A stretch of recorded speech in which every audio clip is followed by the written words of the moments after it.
होंगे, हमारे साथ जुड़े होंगे। और इम्पोर्टेंट बात, चैनल को सब्सक्राइब कीजिए, लाइक कीजिए, कमेंट जरूर कीजिए। अगर कोई भी डाउट है तो कमेंट बॉक्स में जरूर लिखिए, ताकि हम उस डाउट को, आपकी उस प्रॉब्लम को शॉर्ट आउट कर सके। ये सबसे इम्पोर्टेंट पार्ट है, क्योंकि लेक्चर में जब तक आप कमेंट नहीं करोगे फिर हमें समझ नहीं आएगा कि बच्चा पढ़ क्या रहा है, पढ़ भी रहा है या नहीं पढ़ रहा है। ठीक, तो जिस भी टाइम देखो उस टाइम आप कमेंट जरूर करो। ठीक, आपको कोई दिक्कत हो रही है तो बताओ, किसी टॉपिक में स्पेशली प्रॉब्लम हो रही है तो बताओ, ताकि हम उससे रिलेटेड ऐसे वीडियोज मतलब बना के रहे हर टाइम। ठीक, हम आपकी हेल्प के लिए तैयार हैं, आप बस अपनी हेल्प के लिए तैयार हो जाओ, घर में रहो, सुरक्षित रहो और एकदम मस्त तरीके से हमारे साथ जुड़ के पढ़ाई करते रहो। ठीक है बेटा, तो आज हमारा 11 का सेशन है। तो 11 के सेशन में आज हम लोग को स्टार्ट करना था। पिछली क्लास तक हम लोगों ने देखा था कि क्या देखा था लास्ट, सेंटर ऑफ मास, हाँ, मोशन ऑफ सेंटर ऑफ मास पे हमने डिस्कशन किया था। तो उसमें मैंने आप लोगों को कुछ लास्ट क्लास में जो एंड किया था मैंने, वहां पे कुछ स्प्रिंग मास सिस्टम उससे रिलेटेड कुछ एक क्वेश्चंस करवाए थे मैंने।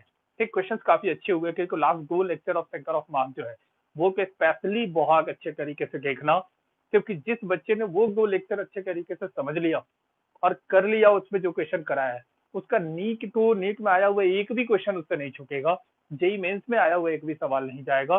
ठीक, समझ में आ गया बात। जेई एडवांस में थोड़ा बहुत आपको सेंस यूज करना होगा, हालांकि आएगा उसी कॉन्सेप्ट पे बेसिस।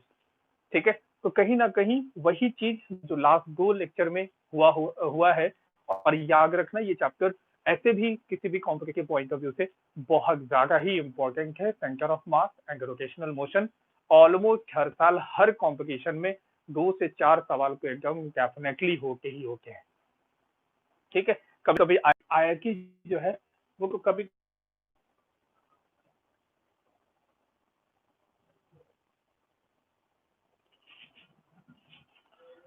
ठीक है बेटा, तो हम आज स्टार्ट करने जा रहे हैं रोटेशनल मोशन का टॉपिक। रोटेशनल मोशन जी हमारा बड़ा इंटरेस्टिंग टॉपिक है, बहुत ही ज्यादा काम आने वाला आपका टॉपिक है। तो रोटेशनल मोशन में जैसे सबसे सबसे पहले तो ये समझो कि अगर कोई भी बॉडी ट्रांसलेशनल मोशन में, उससे पहले हम रिजिड बॉडी के बारे में जानते हैं।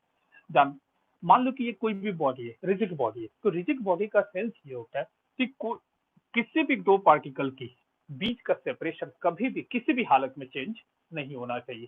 ठीक, जैसे मान लो कि ये हमारा एक रिजिड बॉडी है। ठीक, अब इसके 2 पॉइंट्स के बीच का सेपरेशन अगर चेंज हुआ, मान लो कि कम हुआ कि ये कंप्रेस हो जाएगा, अगर बढ़ा तो इलोंगेट हो जाएगा, तो स्प्रिंग टाइप बिहेवियर हो जाएगा। तो ऐसे बॉडीज को हम रिजिड बॉडी नहीं बोलते।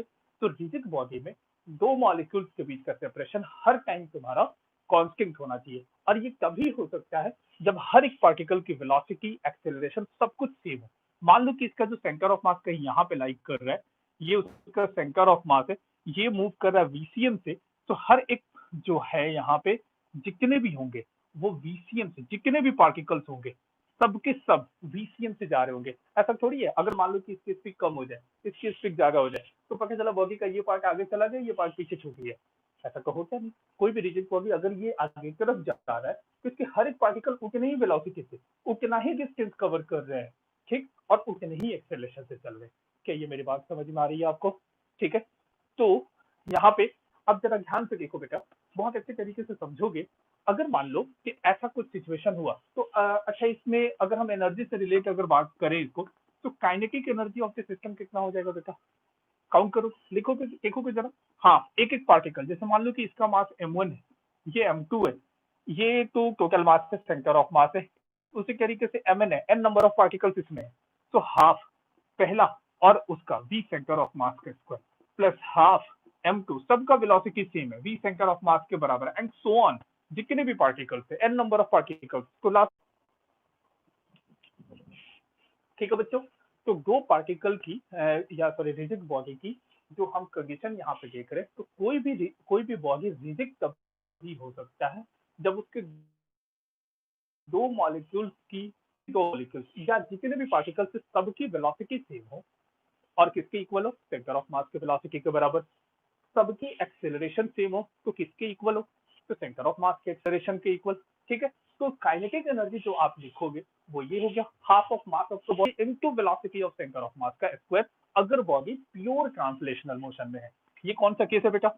ये प्योर ट्रांसलेशन हम बात करें, कोई भी बॉडी रोटेट नहीं कर रहा, सिर्फ और सिर्फ उनके पास लीनियर वेलोसिटी vcm है। क्लियर है? क्या इतनी बात आपको समझ में आ गई है?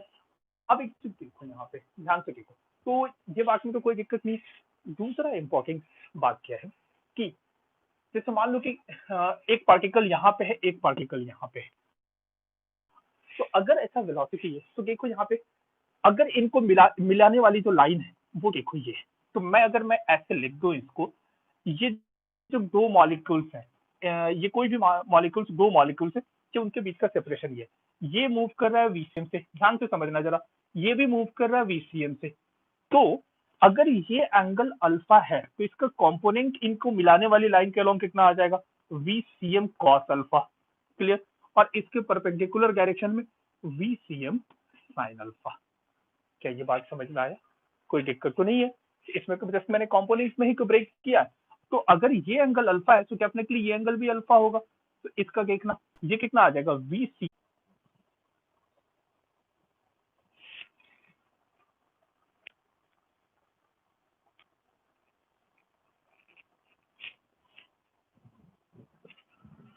क्लियर है? क्या समझ में आ रहा है? ठीक है, तो यहाँ पे देखो, यहाँ पे एक्स कह रहा है, मतलब इनको मिलाने वाली जो लाइन है इस डायरेक्शन में कोई रिलेटिव वेलोसिटी नहीं है। अच्छा, इसके परपेंडिकुलर डायरेक्शन में देख लेते हैं, velocity of B with respect to A Y direction में क्या लिखेंगे? Velocity of B Y direction में minus velocity of A Y direction में। ये एक्स डायरेक्शन में लिख चुके हैं, हम अब यहाँ पे वाई डायरेक्शन में लिख रहे हैं। तो एक बार जरा देखना, velocity of B Y direction में कितना है? VCM sine alpha. तो ये कितना आ गया? VCM sine alpha minus velocity of ये भी कितना, ये वीसीएम साइन अल्फा। तो ये देखो, ये भी कितना आ गया? जीरो। मतलब रिजिड बॉडी का सेंस क्या है कि अगर ये प्योर ट्रांसलेशनल मोशन में है, ठीक है, अगर ये प्योर ट्रांसलेशनल मोशन में है तो इनको मिलाने वाली लाइन के अलोंग कोई वेलोसिटी नहीं होनी चाहिए, और इन परपेंडिकुलर डायरेक्शन में भी कोई वेलोसिटी नहीं होना चाहिए। तो सिंपल टर्म में ये बोला जाए कि कोई भी दो पार्टिकल एक दूसरे के रिस्पेक्ट में मूव नहीं करना चाहिए। समझ में आ गया बात?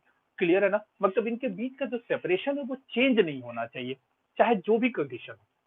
समझ में आ गई बात? ये सबसे। तो अब सवाल एक बार जरा दिमाग में जरा दौड़ाओ, अपना दौड़ाओ कि कोई दो पार्टिकल के बीच का सेपरेशन चेंज नहीं हो तो मोशन कैसा हो सकता है? एक, एक कैसा हो सकता है क्या?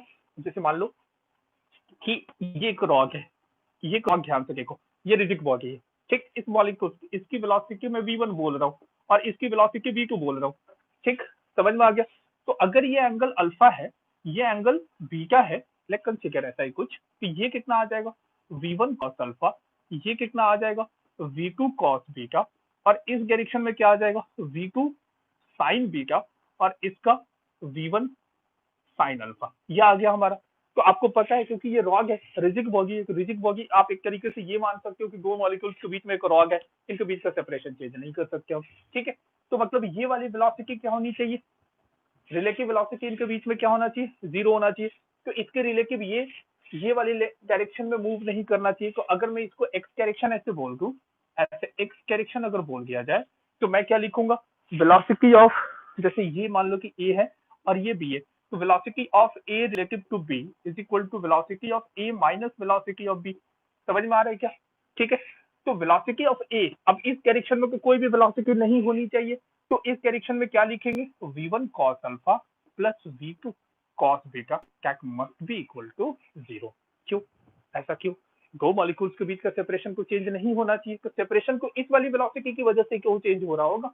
तो इस डायरेक्शन में कोई भी रिलेटिव वेलोसिटी नहीं होना चाहिए। अब ये तभी पॉसिबल है ना जब v1 cos अल्फा और v2 cos बीटा का सम जीरो हो जाए, तभी तो पॉसिबल है। तो ये मैंने लिख दिया यहाँ पे इक्वेशन। अब अगर y डायरेक्शन में अगर बात करिए तो x डायरेक्शन में था, इसको x डायरेक्शन माना है, velocity of a relative to b x y direction में अगर बात करें तो वो कितना आ जाएगा? v1।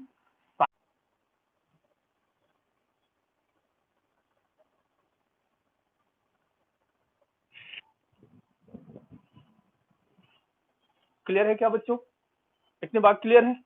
अब आगे चलते हैं, ठीक है? तो रिजिड बॉडी के बारे में ये सारा का सारा कंफर्मेशन हमें क्या बता रहा है कि रिजिड बॉडी का सेंस ही ये है कि कोई भी दो मॉलिक्यूल को मिलाने वाली जो लाइन है, उस लाइन के अलोंग कोई भी वेलोसिटी नहीं होनी चाहिए। मतलब एक रिजिड बॉडी के दो मॉलिक्यूल्स या तो एक दूसरे के रिलेटिव रेस्ट पे होंगे या फिर एक दूसरे के परपेंडिकुलरली मूव कर सकते हैं, मतलब सर्कुलर पाथ में मूव कर सकते हैं। समझ में आ गया क्या?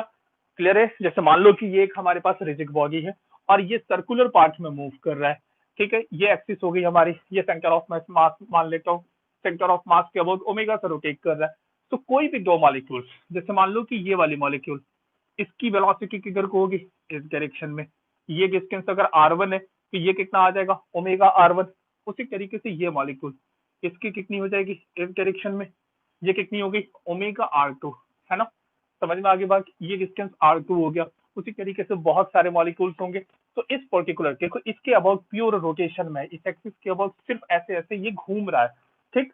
कोई भी बॉडी आगे की तरफ, ये एक्सिस जो है आगे की तरफ मूव नहीं कर रही है।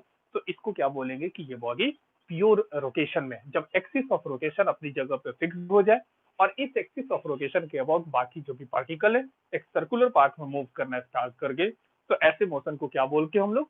सर्कुलर मोशन, ठीक है। तो सर्कुलर मोशन में अब रिजिड बॉडी के केस में काइनेटिक एनर्जी लिखोगे तो क्या लिखोगे? हाफ। जैसे मान लो कि ये पार्टिकल m1 है, तो इसकी कितनी हो जाएगी? हाफ मास इनटू इसकी वेलोसिटी देखो कितना, ओमेगा r1 का स्क्वायर प्लस हाफ इसका मास m2 ओमेगा r2 का स्क्वायर एंड सो ऑन, जितने भी पार्टिकल्स हैं। समझ में आ गई बात? क्लियर है क्या यहाँ पे? इतनी बात समझ में आ गई है? अब जैसे देखो यहाँ पे कुछ कॉमन है तो कॉमन कर लेते हैं, हाफ ओमेगा स्क्वायर कॉमन हो गया तो क्या रह गया हमारे पास? m1 r1 square plus m2 r2 square and so on up to जितने भी है, मान लो कि n नंबर ऑफ है, इतना मैंने लिख दिया यहाँ पे। क्लियर है? तो क्या क्या बात अभी तक आपने सीखा है कि रिजिड बॉडी एक ऐसी सिस्टम ऑफ पार्टिकल्स है जिसमें दो पार्टिकल्स के बीच का रिलेटिव सेपरेशन चेंज नहीं हो सकता। दोनों के बीच का जो रिलेटिव वेलोसिटी है या तो जीरो होगा या परपेंडिकुलर होगा, ठीक। अगर जीरो है तो पार्टिकल पूरा का पूरा सिस्टम प्योर ट्रांसलेशन में होगा। और अगर वहां पे है, मतलब कोई भी पार्टिकल अगर परपेंडिकुलर का रिलेटिव वेलोसिटी अगर परपेंडिकुलर होगी, मतलब जो दो मॉलिक्यूल जो आप देख रहे हो, ये दो मॉलिक्यूल अगर ये रेस्ट एक दूसरे के रिलेटिव रेस्ट पे है, तो इसका मतलब क्या है कि दोनों सेम वेलोसिटी से एक डायरेक्शन में जा रहे होंगे, या तो इधर को जाए या इधर को जाए। अगर ये v1 होता, ये भी v1 होता, तो दोनों की रिलेटिव वेलोसिटी जीरो हो जाती, ठीक है। समझ में आगे बात? या फिर ये एक सर्कुलर पाथ में मूव करेंगे रिलेटिव टू ईच अदर। इसके अलोंग, इनको मिलाने वाली लाइन के अलोंग कोई भी वेलोसिटी नहीं होनी चाहिए, that is the case of relative velocity. इतनी बात हमें, सॉरी रिलेटिव वेलोसिटी बोल रहा हूँ, that is the case of rigid body, ठीक। अब हम रिजिड बॉडी में सर्कुलर मोशन बात कर रहे हैं, ठीक। तो सर्कुलर मोशन में मैंने देखा कि सर्कुलर मोशन होता क्या है कि जो जिस एक्सिस के अबाउट ये रोटेट कर रहा है वो एक्सिस मूव नहीं करना चाहिए। अगर वो एक्सिस मूव कर गया तब तो ऐसे मोशन को हम क्या बोलेंगे कि रोटेशन भी हो रहा है, साथ साथ ट्रांसलेशन भी हो रहा है। मतलब जो भी व्हीकल हम देख रहे होते, तो व्हीकल देख तो कोई कोई भी व्हीकल जो है इस तरीके से रोटेट करके आगे की तरफ मूव करके, कि ये मान लो कि एक्सिस ऑफ रोटेशन है, इसके अबाउट ऐसा रोटेट करो और एक्सिस भी आगे की तरफ ट्रांसलेट हो रही है। तो this type of motion is called rolling motion या रोटेशन प्लस ट्रांसलेशन। ये हमारा आगे का पार्ट है, हम फिलहाल अभी उस पर डिस्कशन नहीं कर रहे हैं, ठीक। तो तीन टाइप का मोशन हमारे पास होगा, पहला ट्रांसलेशनल, दूसरा रोटेशनल, तीसरा रोटेशन प्लस ट्रांसलेशन, ठीक। ट्रांसलेशन में हर एक पार्टिकल की वेलोसिटी सेम होगी, एक्सेलरेशन सेम होगी, कोई भी दो पार्टिकल एक दूसरे के रिलेटिव मूव नहीं कर रहे होंगे। रोटेशन में दो पार्टिकल के बीच का सेपरेशन फिक्स्ड होगा, दोनों पार्टिकल एक दूसरे के रिलेटिव परपेंडिकुलर डायरेक्शन में मूव कर रहे होंगे। साथ में पूरी की पूरी रिजिड बॉडी एक पर्टिकुलर एक्सिस के अबाउट कुछ ओमेगा से रोटेट कर रही होगी या अल्फा से रोटेट कर रही होगी। समझ में आगे बात? लेकिन एक्सिस ऑफ रोटेशन अपनी जगह पे फिक्स्ड होगा, ठीक। तो this one is the case of pure rotation. पहले हम इसके पहले वाले केस में प्योर ट्रांसलेशन हम डिस्कस कर चुके हैं, ठीक। अब हम प्योर रोटेशन पे बात कर रहे हैं। तो सवाल ये है बेटा कि जैसे मान लो कि आपने आपने ये पढ़ा है कि mass is the measurement of inertia. नाम सुना था इनर्शिया का? मतलब जितना हेवियर मास उसको चलाने में उतनी तकलीफ, मतलब अगर वो रेस्ट पे है तो उसको मूव कराने में तकलीफ, और अगर वो मूव कर रहा है तो उसको रोकने में तकलीफ। समझ क्यों? क्योंकि इनर्शिया है। इनर्शिया क्या कहता है कि इनर्शिया एक प्रॉपर्टी है, ठीक, which depends on the mass of the body, जो कि किसी भी बॉडी के स्टेट ऑफ मोशन को चेंज करने को अपोज कर रहा होता है। मतलब वो चाहता है, इनर्शिया चाहता है कि बॉडी की स्टेट मेंटेन हो। मतलब एक बॉडी अगर रेस्ट पे हो, ठीक, और या फिर वो यूनिफॉर्म मोशन में हो, तो उसको मेंटेन रखना चाहता है, ठीक। इनर्शिया क्या करता है, उसमें चेंज को अपोज कर रहा होता है, ठीक। क्या कहते हैं ट्रांसलेशनल मोशन, और वहां पे मास मेजरमेंट है, ठीक। मतलब तुम कि अगर मास जितना ज्यादा है, ठीक, और अगर वो बॉडी रेस्ट पे तो कर रहा है, तो उसको रोकने के लिए भी बहुत ज्यादा अमाउंट ऑफ फोर्स अप्लाई करना पड़ेगा, ठीक। मतलब दोनों ही केस में, अगर वो मोशन में है तो भी दिक्कत। इसीलिए देखना, जब एक हेवियर पर्सन और एक छोटा छोटा बच्चा जब बढ़ता है, ठीक, छोटा बच्चा या दुबला पतला जो पर्सन है वो आसानी से रुक जाता है, लेकिन जो हेवियर और मोटा ताजा खाके पीके घर का जो पर्सन है, वो जब दौड़ जाए तो उसको रुकने में तकलीफ, पहले दौड़ने में तकलीफ, फिर रुकने में तकलीफ। बात समझ में आ रही है क्यों? क्योंकि मास है, इनर्शिया उसकी ज्यादा है, ठीक। बिल्कुल उसी, क्योंकि वो सारा का सारा ट्रांसलेशनल मोशन है। बिल्कुल उसी तरीके से जैसे मान लो कि एक रिजिड बॉडी है, इसको ध्यान से देखना, जैसे मान लो कि ये जो बॉडी है, ये एक्सिस है इसकी, इसके अबाउट रोटेट करना है हमको, इस एक्सिस के अबाउट, ठीक। अगर इसके अबाउट रोटेट करना है, इसको ऐसे रोटेट करना है। घर में सिलेंडर होगा तुम्हारे, ठीक, तुमने देखा होगा, ये तो चलो पिन है, किसी भी डायरेक्शन से हमें उतना समझ नहीं आ रहा, ठीक, लेकिन सिलेंडर, सिलेंडर अपने घर में जो यूज करके ना, गैस गैस वगैरह का सिलेंडर जो होता है, उसमें देखना अगर भरा हुआ सिलेंडर है तो देखो उसको,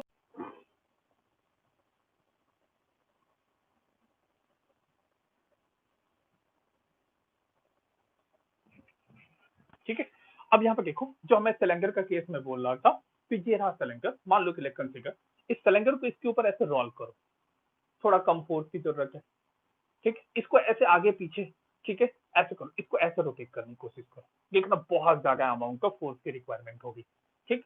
इसका मतलब किसी भी बॉडी को रोटेट करना, ठीक, वो कहीं ना कहीं ये जो तकलीफ है, जो जो तकलीफ हम ऐसे रोल करने में झेल रहे हैं और ऐसे रोल करने में जो तकलीफ झेल रहे हैं, दोनों ही तकलीफ कहीं ना कहीं एक्सिस ऑफ रोटेशन पे डिपेंड तो कर ही रहा है, मास पे भी डिपेंड कर रहा है, मास पे तो डिपेंड कर ही रहा है। ये तो पता ही है कि किसी भी बॉडी को मोशन में लाना या मोशन में अगर है तो उसको रेस्ट पे लाने के लिए में तकलीफ तो होनी है, तो वो तकलीफ मास पे डिपेंड करती है। एक और तकलीफ यहाँ पे हमारे सामने आ गई, वो कौन सी तकलीफ है? रोटेट करना। समझ में आ गई बात? मूव कराने में तो तकलीफ थी ही हमें, ठीक। उस तकलीफ के मेजरमेंट को हम लोग क्या बोलते हैं? इनर्शिया, ठीक। अब सवाल ये है कि जब आप इसको रोटेट ऐसे कर रहे होगे इस तरीके से, तो एक अलग तरीके की तकलीफ, अगर इसको ऐसे रोटेट की जाए तो वो तकलीफ कुछ और होगी, तो दैट इज कॉल्ड द तकलीफ ऑफ रोटेशन, और इसी को नया नाम हम लोग दे देते हैं मोमेंट ऑफ इनर्शिया, ठीक। तो ये जो तकलीफ है वो कहीं ना कहीं हमारे एक्सिस पे डिपेंड कर रहा है। समझ में आ गई बात ना? ठीक, एक्सिस चेंज, जैसे मान लो कि ये बॉडी है, इसको इसके अबाउट ऐसे घुमाओ, ठीक, इसको इसके अबाउट ऐसे घुमाओ, इसको इसके अबाउट ऐसे रोटेट करो, समझ में आ गई बात, और इसको ऐसे रोटेट करो, हर जगह फर्क है, हर केस में तुम्हें अलग अमाउंट का फोर्स अप्लाई करने की जरूरत पड़ेगी। क्लियर है? मतलब तकलीफ एक्सिस ऑफ रोटेशन पे डिपेंड कर रही है, ठीक, साथ में मास पे तो डिपेंड कर ही रहा है। तो ऐसे तकलीफ को हम लोग नाम देते हैं मोमेंट ऑफ इनर्शिया। मतलब एक तरीके से आप ये बोल सकते हो कि बॉडी अगर रोटेशनल मोशन में है तो उसको रोकने के लिए या उसके एंगुलर वेलोसिटी, एंगुलर एक्सेलरेशन को चेंज करने के लिए आपको कुछ अलग अलग तरीके से फोर्स अप्लाई करने पड़ सकते हैं, अगर वो रेस्ट पे है तब भी, और अगर वो यूनिफॉर्म मोशन में है तब भी। समझ में आ गया? तो इस तकलीफ के मेजरमेंट को हम लोग क्या नाम देंगे? Moment of inertia. और बड़ा इंपॉर्टेंट सा सेक्शन है बेटा ये मोमेंट ऑफ, तो ये जो पूरा जो टर्म देख रहे हो ना, काइनेटिक एनर्जी याद करो, ठीक, काइनेटिक एनर्जी याद करो। तो ये देखो, ये पूरा मास, ये देख रहे हो ना, ये मास पे डिपेंड कर रहा है, और ये R1 R2 ये सब देख रहे हो कहां से है? ये सब कुछ उस पर्टिकुलर एक्सिस से है, जिस एक्सिस से ये डिस्टेंस आपने R1 R2 मेजर किया हुआ है। इस केस में मैंने सेंटर ऑफ मास माना है कि यहां से एक्सिस पास हो रही है, तो इस पॉइंट की डिस्टेंस R1 है, इसकी R2 है, ऐसे बहुत सारे पार्टिकल्स इसके अंदर में बनेंगे, उन सबकी डिस्टेंस अलग अलग होगी, तो हर एक पार्टिकल को मूव करने में अलग तकलीफ, इसी तकलीफ को बोलते हैं moment of inertia, that is equal to half I omega square, that is जो काइनेटिक एनर्जी। इसको एनर्जी से रिलेट किया मैंने, where I is m1 r1 square plus m2r2 and so on, जितने भी पार्टिकल्स हैं mn समझ में आ गया क्या? अब ये सब कुछ मास के, चलो वो तो एक्सिस पे डिपेंड नहीं करता, मास पे इंडिपेंडेंट चीज है, लेकिन ये जो रेडियस है, ये जो r1 r2 r3 rn जो लिखा है, वो डिपेंड करते हैं कि वो एक्सिस ऑफ रोटेशन कौन सा है। समझ में आ गया? एक्सिस ऑफ रोटेशन चेंज करोगे, हर एक पार्टिकल के r1 r2 ये सब कुछ चेंज होने लगेगा, तो मोमेंट ऑफ इनर्शिया चेंज हो जाएगा, तो तकलीफ भी चेंज हो जाएगा। है कि हमें ऐसा पॉइंट चूज करना पड़ जाए जहां जिसके अबाउट रोटेट करने में तकलीफ कम लगे। हो सकता है कि ऐसा तुमने कोई पॉइंट चूज कर लिया जिसके अबाउट तकलीफ ज्यादा है। ठीक, तो एक तरीके से सिंपल सा रफ लैंग्वेज में मैं तुम्हारे सामने बोल रहा हूँ कि कैलकुलेशन ऑफ तकलीफ during rotational motion is called moment of inertia which is defined by this one. Clear है बेटा?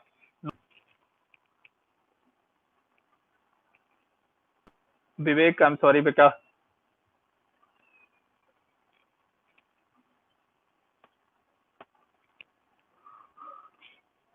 लिख लिया क्या सबने?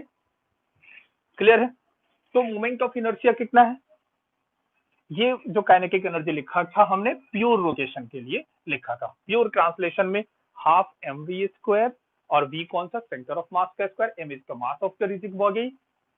रोटेशनल मोशन में हाफ आई ओमेगा स्क्वायर। ठीक, I is the moment of inertia about which the body is in pure rotation. ठीक, या समझ में आ रही है बात ना? प्योर रोटेशन का मतलब क्या होता है कि एक एक्सिस के अबाउट बॉडी घूम रही है चारों तरफ, लेकिन वो एक्सिस अपने जगह पे रेस्ट पे है। समझ में आ गया? तो क्या कहते हैं प्योर रोटेशन। ध्यान रखना इन सारी बातों का। अगर ये एक्सिस मूव करे और बॉडी रोटेट ना करे, ठीक, तो ये एक्सिस मान लो कि ऐसे मूव कर रहा है, तो जितनी वेलोसिटी से ये चल रहा होगा इस रिजिड, मान लो कि ये रिजिड बॉडी, ऐसा मैं कुछ मान, ऐसा कुछ, ऐसा कुछ, ठीक, ये हमारा एक्सिस, तो जितने से ये मूव करे पूरी रिजिड बॉडी उतने से ऐसे मूव करके जा रही है। तो इसके मॉलिक्यूल जो मैं यहाँ पे तुम्हारे सामने यहाँ पे कोई भी शेप में बना के ऐसा ऐसा रख दूं, ठीक, यहाँ पे ध्यान से देखो, अगर मैं ऐसा एक शेप रख दूं और ये एक्सिस है हमारा रोटेशन का, अगर ये आगे की तरफ जा रहा है तो इसके हर मॉलिक्यूल की वेलोसिटी उतनी होगी जितने इस एक्सिस की है। ठीक, और ये रुके, लेकिन ये जो है ये अपनी जगह फिक्स रहा और ये ऐसे रोटेट करना स्टार्ट करके कि एक्सिस के को अपनी जगह पे ऐसे फिक्स के, ठीक, और बॉडी हर एक पार्टिकल की जो वेलोसिटी है वो इस एक्सिस से अलग अलग है, एक्सिस से वो डिस्टेंस पे डिपेंड कर रहा है। समझ में आ गई बात?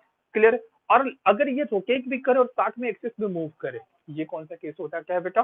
व्हील वाला केस। आगे जब भी कोई व्हीकल मूव करके, तो देखो व्हीकल ऐसे रोटेट कर रहा होगा और एक्सिस जो है ना जिसके अबाउट ऐसे फिक्स के वो, ये हो गया ऐसे रोटेट करके और ये आगे की तरफ मूव कर रहा है, क्या कहते हैं? Case of rotation and translation.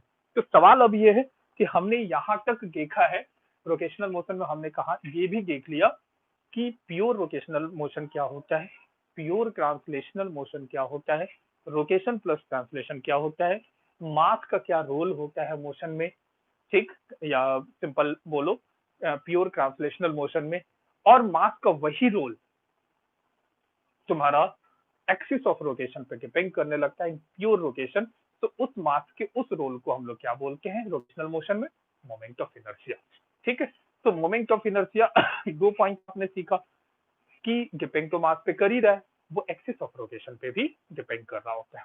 ठीक है, तो अब एक एक करके हम मोमेंट ऑफ इनर्शिया के बारे में डिस्कशन करते हैं।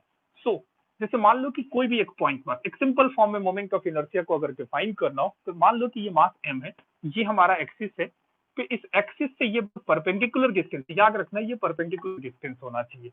क्लियर? तो ये आर परपेंडिकुलर, ठीक, इसके अबाउट ये कुछ इस तरीके से रोटेट कर रहा होगा, ऐसे कुछ ऐसे रोटेट करेगा। ठीक, समझ में आ गई बात ना? हम वो तकलीफ मेजर करें, रोटेट करे या ना करे वो अलग बात है। ठीक, हमको वो तकलीफ देखना चाहते हैं, इस तकलीफ को देखने के बावजूद बाद ही तब हम बोलेंगे कि इस एक्सिस का वर्क रोटेट करना सुटेबल है भी या नहीं। बात समझ में आ रहा है बेटा? ठीक है, अब जैसे देखो ये आ गया, तो इसमें मोमेंट ऑफ इनर्शिया को डिफाइन किया जाएगा मास परपेंडिकुलर डिस्टेंस का स्क्वायर, अगर एक सिंगल पॉइंट है तो। ठीक, और अगर एक से ज्यादा है तो मोमेंट ऑफ इनर्शिया को क्या लिखेंगे? जितने भी पार्टिकल है, मान लो कि आई एक्स पार्टिकल है, इनटू परपेंडिकुलर डिस्टेंस एक्सिस से आई एक्स पार्टिकल का स्क्वायर, आई की वैल्यू 1 से लेकर एन तक लिख लो, that is the moment of inertia of overall system. समझ में आ गया? क्लियर है बेटा? तो अब कुछ एक बात हम यहाँ पे करने जा रहे हैं, मोमेंट ऑफ इनर्शिया फाइंड करने जा रहे हैं। अगर मान लो कि ऐसा कभी क्वेश्चन गिवन हो कि पार्टिकल यहाँ पे ये वाली जो डिस्टेंस है यहाँ से यहाँ तक मैंने आर मान लिया, ये एंगल मान लो कि क्या गिवन है, इसका मास एम है, तो बताओ तो इस मास का मोमेंट ऑफ इनर्शिया इस एक्सिस के अबाउट कितना होगा। क्या निकालना है, perpendicular distance, always keep in mind, क्योंकि ये अगर घूमेगा भी तो ऐसे तो नहीं घूमेगा ना, इस तरीके से, ये घूमेगा इस तरीके से, तो जो रेडियस ऑफ रोटेशन है वो तो ये है। तो देखो अगर ये आर है, ये एंगल थीटा है, तो ये कितना आ गया आर साइन ऑफ थीटा, तो इसकी मोमेंट ऑफ इनर्शिया कितनी हो जाएगी, एम आर परपेंडिकुलर, ये हो गया यहाँ से यहाँ तक, है ना, तो आर साइन ऑफ थीटा का स्क्वायर। क्लियर, तो ये कितना आ गया M R square sine square theta, that is the moment of inertia of this body about this axis. तो जब भी मोमेंट ऑफ इनर्शिया बोलोगे कभी एक्सिस जरूर वहां बताना कि किस एक्सिस के अबाउट आप मोमेंट ऑफ इनर्शिया निकाल रहे हो। ठीक, तो क्या मोमेंट ऑफ इनर्शिया एक फील आ रहा है, हम निकाल क्या रहे हैं बेसिकली, वो तकलीफ जो उस पार्टिकल को उस एक्सिस के अबाउट रोटेट करने के लिए अप्लाई होगा। मतलब ये मानो कि बॉडी अगर रेस्ट पे था तो रेस्ट से उस मोशन में लाने के लिए जो तकलीफ आपको झेलनी होगी वो, या फिर अगर वो मोशन में है तो उसको रोकने के लिए या उसकी वेलोसिटी या ओमेगा एनीथिंग एक्सेलरेशन कुछ भी चेंज करने के लिए जो तकलीफ आपको झेलनी होगी वही हम यहाँ पे मेजर कर रहे हैं। ठीक है क्या बेटा, समझ में आया?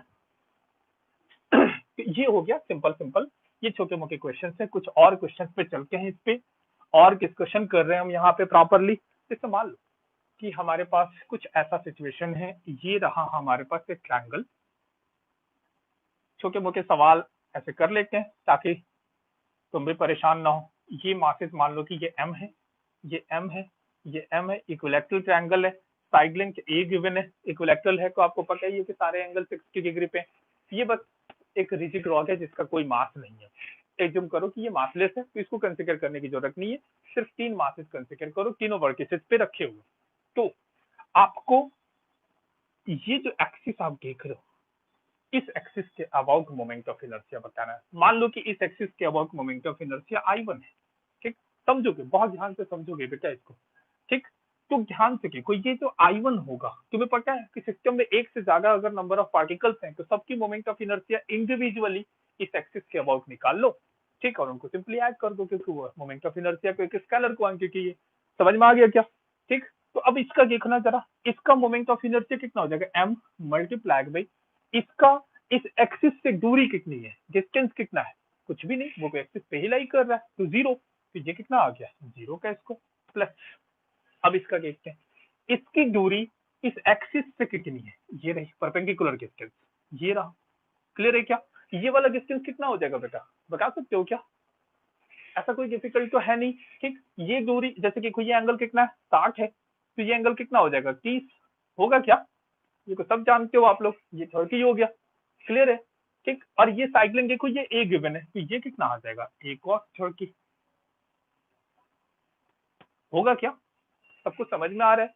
जस्ट मैंने यहाँ पे साइन थीटा कॉस थीटा का फॉर्म अप्लाई किया क्योंकि हमें तो ये बेस चाहिए। ठीक है, तो बेस के लिए तो कॉस थीटा यूज करके, तो ये इतना आ गया। तो इसकी मोमेंट ऑफ इनर्शिया इस एक्सिस के अबाउट कितनी होगी m, उसका परपेंडिकुलर डिस्टेंस कितना है a cos 30, इसका स्क्वायर, तो इसका मोमेंट ऑफ इनर्शिया इसके अबाउट आ गया। अच्छा, इसका मोमेंट ऑफ इनर्शिया इसके अबाउट, फिर से वही बात होगी, ये वाले डिस्टेंस और ये वाले डिस्टेंस तो सेम है, तो क्या मैं इसको 2 से मल्टीप्लाई कर दूं, क्योंकि उतना ही आएगा, फिर से जोड़ोगे तो एक ही बात है। अब सॉल्व कर लेंगे, कोई बड़ी बात तो है नहीं है, तो हो गया क्वेश्चन सॉल्व हो गया हमारा। ठीक है, समझ में आ गया। अब जैसे मान लो कभी ये सवाल ऐसे पूछ गए कि नहीं एक्सिस ये नहीं है, मुझे अब इसके अबाउट रोटेट नहीं करना, मुझे अब इसके सेंट्रोइड के अबाउट रोटेट करना है, वो भी ऐसी एक्सिस जो कि ऐसे परपेंडिकुलरली इसके अंदर जा रही हो। तो सेंट्रोइड मान लो कि यहाँ पे है और एक्सिस कौन सा है, ये वाली एक्सिस, इसके अबाउट इस पूरे को ऐसे घुमाना है। ठीक, तो कितनी तकलीफ झेलनी पड़ेगी, क्योंकि ये रेस्ट पे है और उसको घुमाने में कितनी तकलीफ की रिक्वायरमेंट है वो हम एक बार चेक कर लेते हैं। सो अब आपको ये भी तो पता है कि चाहे जो भी केस हो, एक्सिस ये है, तो इस एक्सिस से इस मास की परपेंडिकुलर डिस्टेंस कौन सी है, ये वाली है क्या? उसी तरीके से इसकी ये वाली, इसकी ये वाली, ये सारे परपेंडिकुलर डिस्टेंस, देखो ये एक्सिस ये है ना, इससे इसकी परपेंडिकुलर डिस्टेंस ये होगी, बिल्कुल उसी तरीके से ये वाली लेंथ कितनी हो जाएगी, निकाला है क्या? सबको पता है, अगर आप मैथ के स्टूडेंट हो तो आपको ये जरूर पता होगा कि सेंट्रोइड की डिस्टेंस किसी भी एक वर्टिसेस से कितनी होती है। और अगर नहीं भी पता है तो कौन सा बहुत बड़ा ऐसा इशू है बेटा, देखो बहुत आसान से चीज है, तो निकाल सकते हो। ये वाली लिंक निकालने में कितनी तकलीफ हो रही है, बता तो कैसे निकाला जाएगा, बोलो बोलो, सोचो सोचो, ये वाली लिंक कैसे निकले, ये निकाल लो, ये कोई भी एक निकाल लो, बोलो भाई। क्या कर रहा है सब, अरे यार, यहाँ से परपेंडिकुलर ड्रॉप कर दो इसके ऊपर, ठीक है। ये वाली लेंथ कितनी हो जाएगी a/2, ये वाला एंगल कितना हो जाएगा 30 डिग्री, होगा क्या।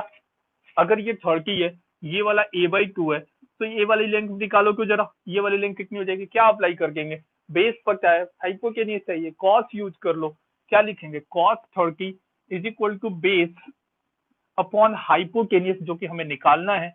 तो x कितना हो गया a/2 cos 30। अच्छा cos 30 कितना होता है बेटा, बताओ जल्दी से, cos 30 कितना होता है √3/2, तो 2 से 2 गायब हो गया तो a/√3 आ गया हमारा, कौन सा बहुत बड़ा बात है। तो ये वाले डिस्टेंस आ गई।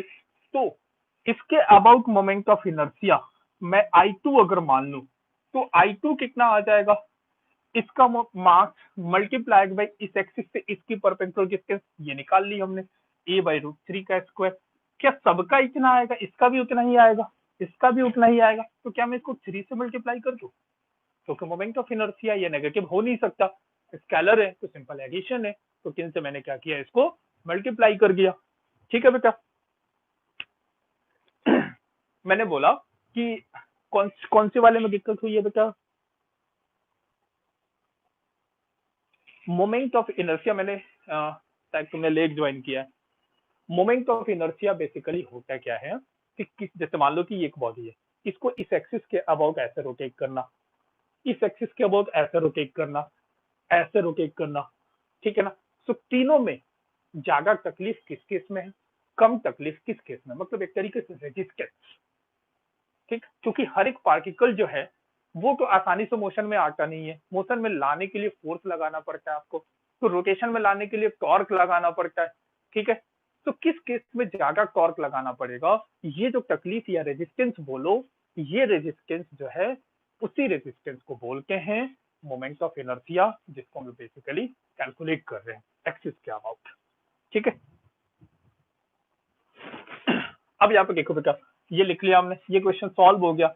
अब ऐसे बहुत सारे क्वेश्चन ऐसे नन्हे मुन्ने से क्वेश्चंस बनेंगे, एक्सिस ऑफ रोटेशन बड़ा इंपॉर्टेंट रोल प्ले करता है, तो ये आपको क्लियर होना। अब जैसे मान लो कि ये हमारा एक्सिस है, अब रिजिड बॉडी के बारे में बात करते हैं, ये कुछ चलो पॉइंट मासेस के, ठीक। और मोमेंट ऑफ इनर्शिया आपने क्या देखा कि एक से ज्यादा अगर पार्टिकल है तो मोमेंट ऑफ इनर्शिया क्या लिखेंगे, सबके मास को r से मल्टीप्लाई कर लो, उसके परपेंडिकुलर डिस्टेंस से उस एक्सिस से i की वैल्यू को 1 से m तक लेके चले जाओ, ठीक।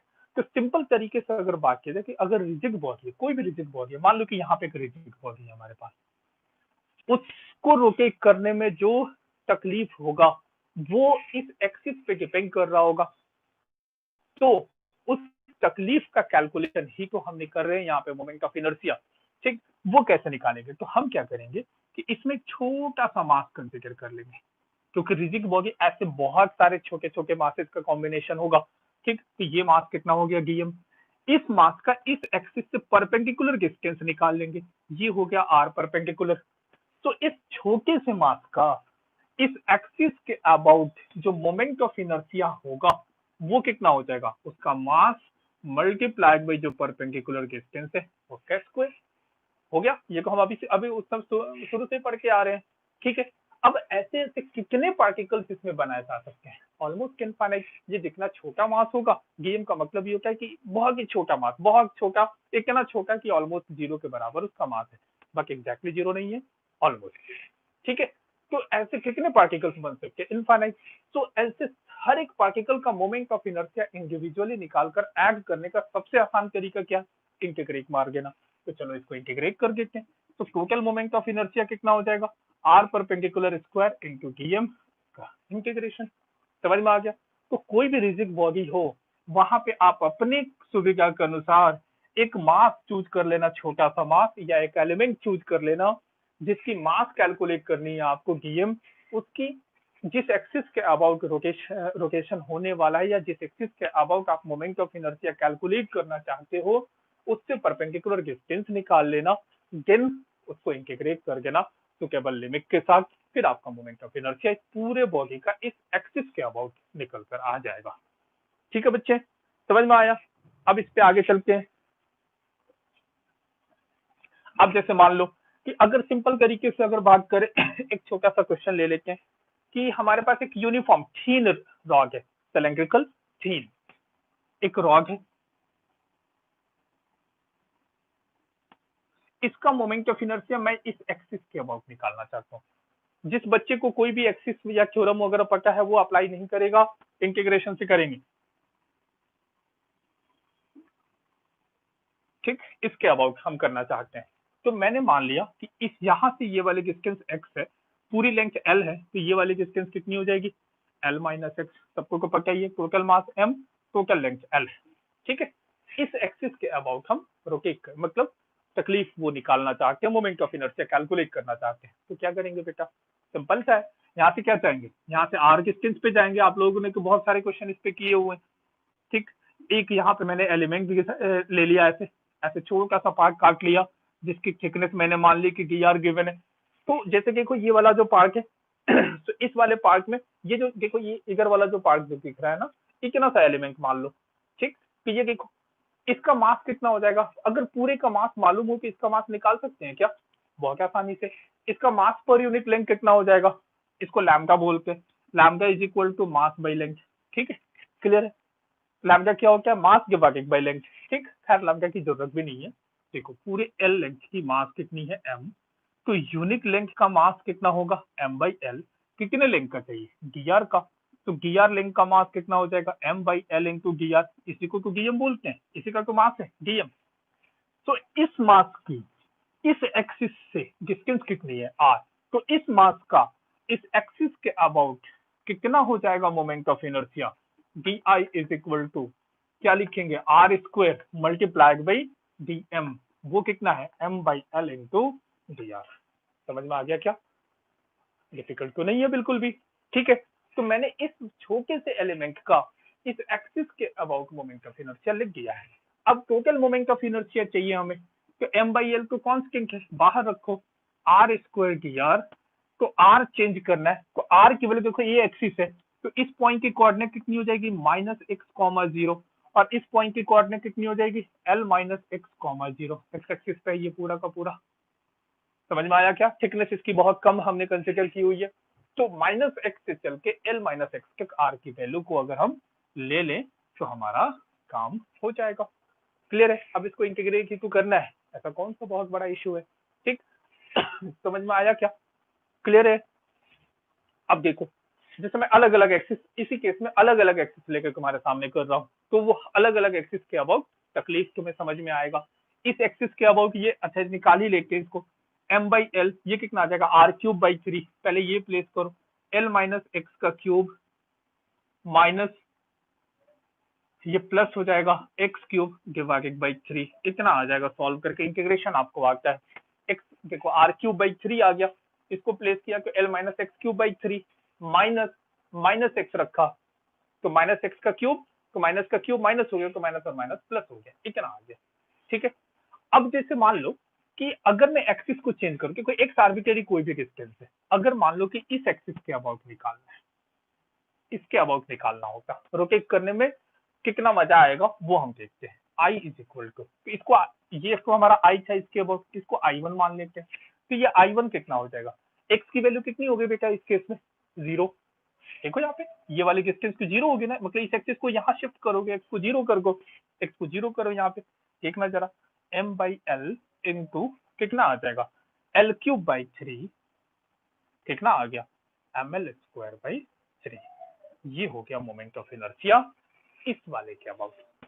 अच्छा ये एक्सिस अगर ये सेंटर पे होता, यहाँ पे ये सेंटर ऑफ मास हो गया हमारा, तो मैं इसको लिख रहा हूँ moment of inertia about centre of मास। तो एक्स की वैल्यू को क्या लिख लेंगे बेटा? जल्दी से बताओ।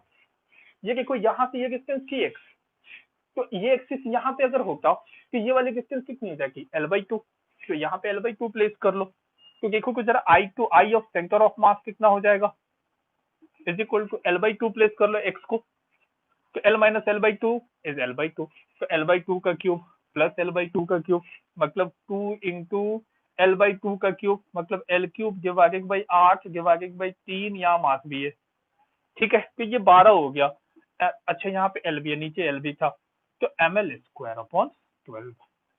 देखो को तकलीफ किस केस में ज्यादा हुआ, इसके अबाउ को रोटेट करने में या सेंटर के अबाउ, तो देखो को I1 जो है वो ml स्क्वायर बाई 3 है, ये देखो सेंटर ऑफ मास के अबाउट ये है, तो इसके अबाउट तो कम है ना तकलीफ, तो सेंटर ऑफ मास के अबाउट रोटेट करना हमारे लिए ज्यादा आसान होगा एज कंपेयर टू एंड के अबाउट।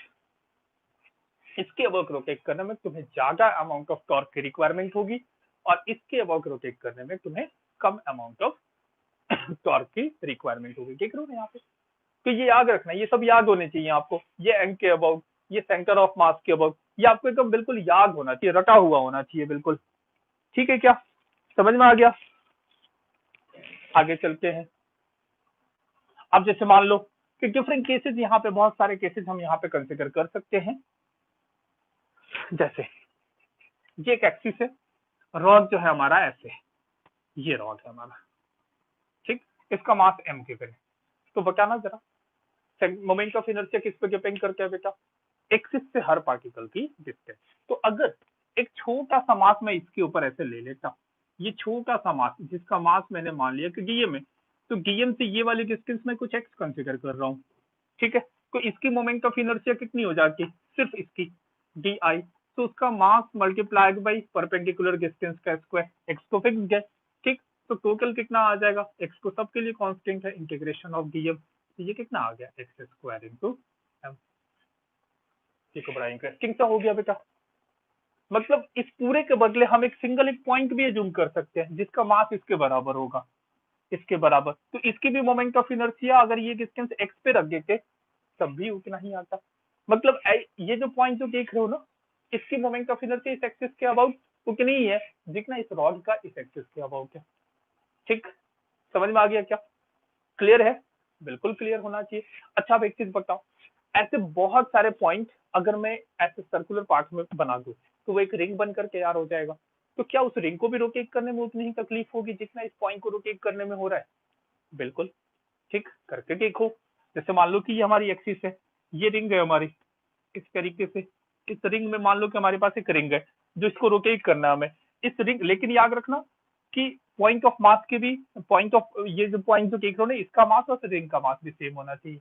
ये रेडियस मान लो कि आर है, या इस केस में एक्स मान है, एक्स मान लेते हैं, ठीक है, तो कोई सा भी छोटा सा पार्ट ले लो, उसकी डिस्टेंस, जैसे कोई भी अगर यहाँ पे रिंग लोगे तो उसकी डिस्टेंस इस एक्सिस से तो रेडियस के बराबर ही होगी, तो अगर छोटा सा पार्ट तुमने डीएम ले लिया है जिसका मास डीएम है, तो मोमेंट ऑफ इनर्शिया कितना आ जाएगा, DM multiplied by x square, total करना है, इंटीग्रेट कर दो, एक्स कांस्टेंट है, डीएम को कितना आ जाएगा, पूरे रिंग का मास, तो आ गया एम। तो देखो तो ये भी आ गया क्या, मतलब एक पॉइंट मास को अगर एक्स डिस्टेंस पर रख दिया जाए जिसका मास कैपिटल एम है, उसको रोटेट करने में जो तकलीफ होगी, एक रिंग जिसका मास भी उसी के बराबर है, जिसकी रेडियस भी उस पॉइंट मास के डिस्टेंस के बराबर है, तो उसको भी रोटेट करने में उतना ही तकलीफ होएगा, ठीक। और ऐसे रिंग को अगर मैं बहुत सारे रिंग को ऐसे इसके ऊपर कलेक्ट कर दूं, ऐसे बहुत सारा रिंग, ऐसे सबकी सबकी तकलीफ तो सेम ही है, तो अगर ये पूरा सिलेंडर बन गया ऑफ सेम मास एम, मतलब मैंने क्या किया कि 1000 नंबर ऑफ रिंग्स यहाँ से यहाँ तक बनाया, ठीक, इस अकेले रिंग का मास था 100 केजी, ऐसे ही मैं फालतू का कंसिडर कर रहा हूँ, समझ लो, तो 1000 नंबर ऑफ रिंग बनाया, हर एक रिंग की जो मास थी वो कितनी की, 100 ग्राम, ठीक, तो 1000 रिंग का जब यहाँ पे कलेक्शन करोगे तो वो कितना मास हो जाएगा total, 100 gram multiplied by 1000, that is 100 KG, समझ में आया क्या, क्लियर है।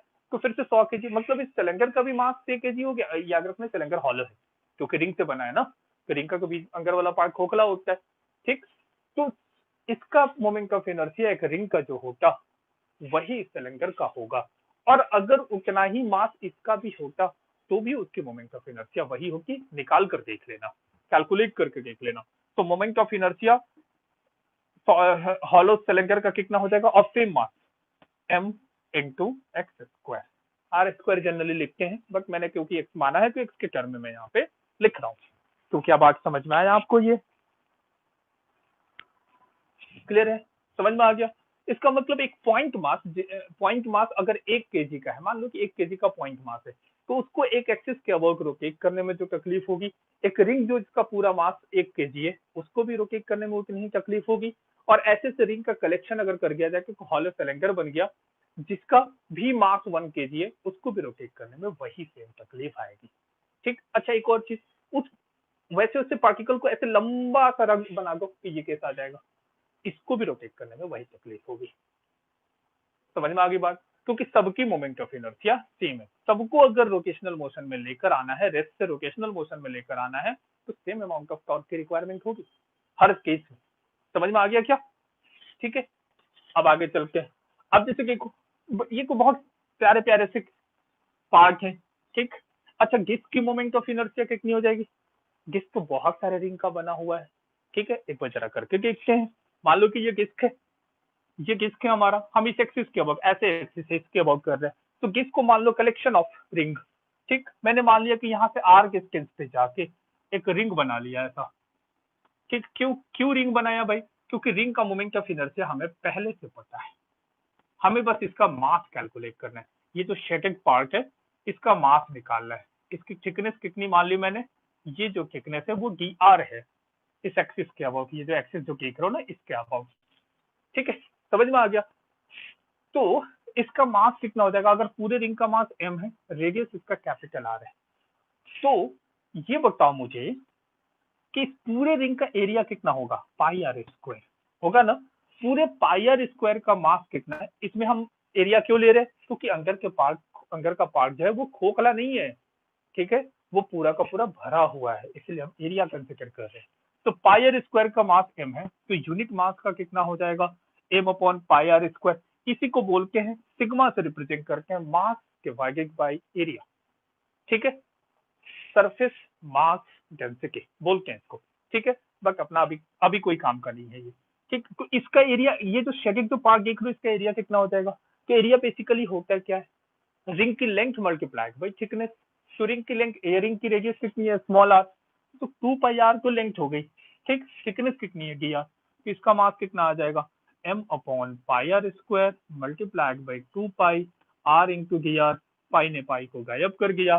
ठीक है, अब इसका मोमेंट ऑफ इनर्शिया इस एक्सिस के अबाउट हमें पता है एम आर स्क्वायर होता है, तो m तो ये रहा, m अपॉन आर स्क्वायर, 2 भी रह गया है, multiplied by R D R, ये हो गया। मल्टीप्लाइड बाई आर क्या होता है? जो रिंग ले रहे हो ना उसकी रेडियस, तो क्या कहते हैं? R square. ये हो गया मोमेंट ऑफ इनर्शिया।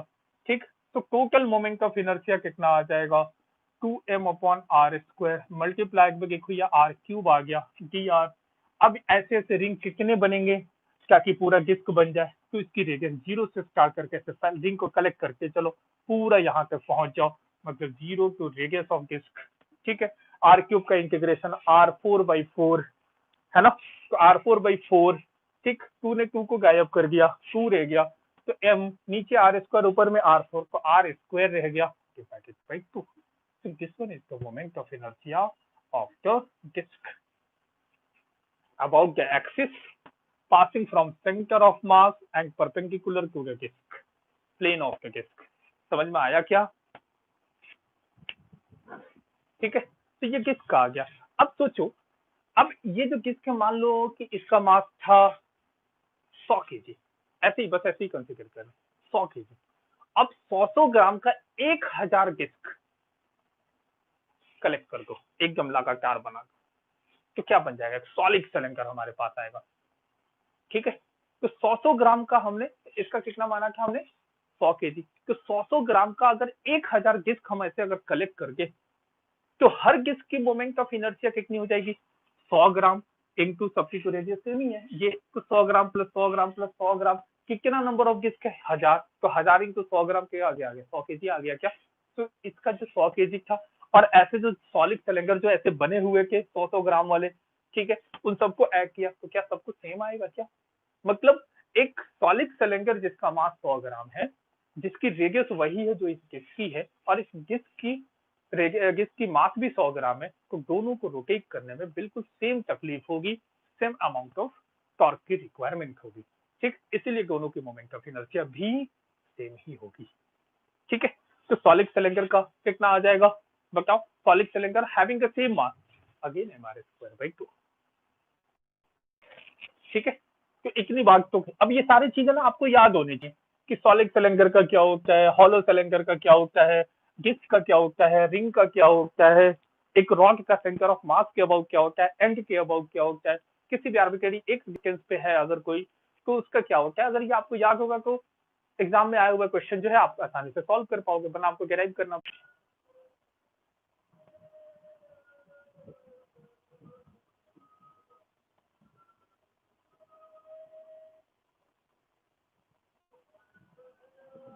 तो समझ में आया क्या बच्चों कि ये मैंने इसका एक रिंग लेकर इसका पहले मास निकाल लिया। मास क्या होता है, गिवन है हमारा सरफेस मास डेंसिटी, मतलब मास बाई एरिया, तो उसको एरिया से मल्टीप्लाई करना है। बट हमें मास किसका निकालना है, इस रिंग का, तो रिंग के एरिया से मल्टीप्लाई कर लेंगे, ये हो गया। तो ये टोटल मास आ गया। तो रिंग का मोमेंट ऑफ इनर्शिया क्या होता है, mass multiplied by R square. ठीक है ना बेटा, समझ में आया क्या? Mass multiplied by R square. देखो इसको सॉल्व किया तो यार 4 आ गया, यार इंटीग्रेट करके ये। मतलब अब हमें यूनिफॉर्म किसका भी निकालना आता है, नॉन यूनिफॉर्म किसका भी आता है। ठीक, अच्छा रिंग बताओ, अगर नॉन यूनिफॉर्म मास डिस्ट्रीब्यूशन करेंगे तो मोमेंट ऑफ इनर्शिया कितना आ जाएगा। जैसे मान लो कि एक रिंग है जिसका हर पार्ट जो है ना उसका मास अलग अलग है, तो मोमेंट ऑफ इनर्शिया कितना आ जाएगा, total mass into R square, क्योंकि हर एक मास का डिस्टेंस तो एक्सिस से आ रही है। समझ आ रहा है क्या आपको? ठीक, तो ऐसा कुछ भी दिक्कत नहीं है। मोमेंट ऑफ इनर्शिया अब आपसे जो भी पूछा जाए आपको आता है, डिस्क के मामले में आता है।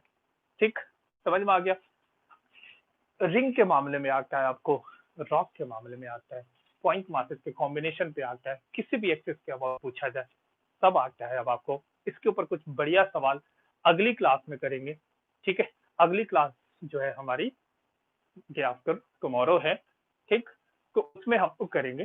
तो आप लोग हमेशा तैयार रहिएगा क्योंकि ये चैप्टर बड़ा इंटरेस्टिंग है, बड़ा इंपॉर्टेंट है और बच्चों को बड़ा कठिन भी लगता है। ठीक है, तो ध्यान रखिए इसका, चैनल को सब्सक्राइब कर लेना, कमेंट जरूर करना, अच्छा लगता है मुझे आपका कमेंट देखकर। ठीक, कम से कम हमारी मेहनत सक्सेसफुल तो हो रही है। लाइक भी कर लेना। थैंक यू सो मच, मिलते हैं अगले क्लास में। टेक केयर बच्चों, बाय बाय।